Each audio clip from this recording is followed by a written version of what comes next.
اعوذ باللہ من الشیطان الرجیم، بسم اللہ الرحمن الرحیم۔ صحیفہ سجادیہ کی 50ویں دعا خوف خدا کے سلسلے میں امام علیہ السلام اس طرح دعا کرتے: بار الہ، تو نے مجھے اس طرح پیدا کیا کہ میرے اعضاء بالکل صحیح و سالم تھے۔ جب کم سن تھا تو میری پرورش کا سامان کیا اور بے رنج و کاوش رزق دیا۔ بار الہ، تو نے جس کتاب کو نازل کیا، جس کے ذریعے اپنے بندوں کو بشارت دی، اس میں تیرے اس ارشاد کو دیکھا ہے کہ اے میرے بندو، جنہوں نے اپنی جانوں پر زیادتی کی ہے تم اللہ کی رحمت سے نا امید نہ ہونا، یقیناً اللہ تمہارے تمام گناہ معاف کر دے گا، اور اس سے بیشتر مجھ سے ایسے گناہ سرزد ہو چکے ہیں جن سے تو واقف ہے، جنہیں تو مجھ سے زیادہ جانتا ہے۔ وائے بدبختی اور رسوائی ان گناہوں کے ہاتھوں جنہیں تیری کتاب قلم بند کیے ہوئے ہے۔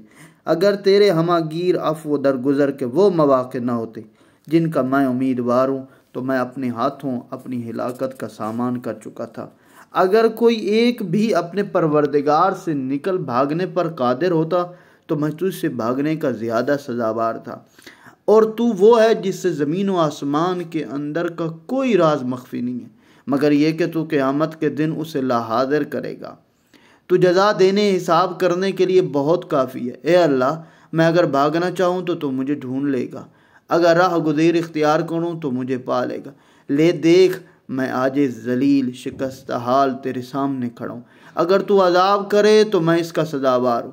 اے میرے پروردگار، یہ تیری جانب سے عین عدل ہے، اگر تو معاف کر دے تو تیرا عفو ہے ہمیشہ میرے شامل حال رہا ہے۔ تو نے صحت و سلامتی کے لباس مجھے پہنا ہے۔ بار الہ، میں تیرے ان پوشیدہ ناموں کے وسیلے سے، تیری اس بزرگی کے واسطے سے جو جلال و عظمت کے پردوں میں مخفی ہے، تجھ سے یہ سوال کرتا ہوں کہ اس بےتاب نفس بے قرار ہڈیوں کے ڈھانچے پر ترس کھا جو تیرے سورج کی تپش کو برداشت نہیں کر سکتا، وہ تیرے جہنم کی تیزی کو کیسے برداشت کرے گا؟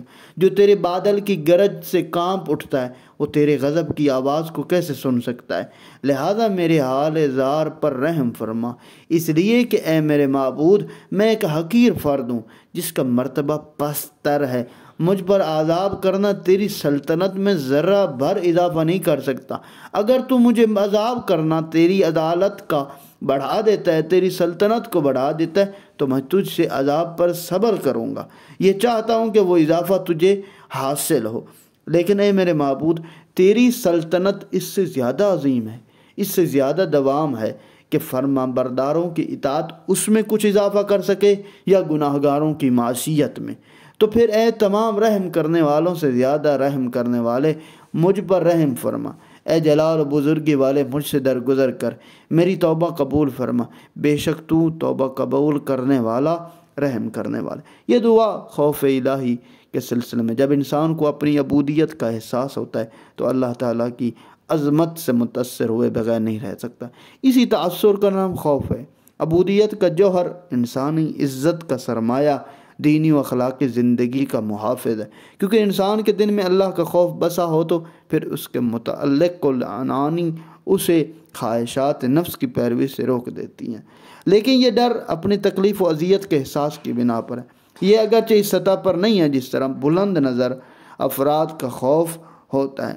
چنانچہ پیغمبر اسلام صلی اللہ علیہ وآلہ وسلم ارشاد فرماتے ہیں کہ اے میرے معبود، اے میرے مالک، میرے مولا، میرے پروردگار، یہ مانا کہ میں تیرے عذاب پر صبر کر لیا، مگر تیری دوری اور فراق پر کیوں کر صبر کروں؟ اور اسی طرح امیر المومنین حضرت علی علیہ السلام دعائے کمیل میں اسی طرح کے جملے ارشاد فرماتے ہیں، اور پیغمبر بھی ارشاد: میں تم سے سب سے زیادہ اللہ سے خائف اور ترسا ہوں۔ کبھی خوف گناہ احساس عظمت دونوں قسم کے ملے جلے جذبات کے نتیجے میں ہوتا ہے، کبھی صرف قرب خداوندی اور لقائے ربانی سے محرومی کے تصور سے ہوتا ہے۔ اور انسان کو اللہ سے ڈرتے رہنا چاہیے، کیونکہ وہ ذات پروردگار جہاں رحیم ہے، جہاں کریم ہے، وہاں قہار بھی ہے، وہاں عذاب دینے والا بھی ہے، وہاں وہ حساب و کتاب بھی لینے والا بھی ہے۔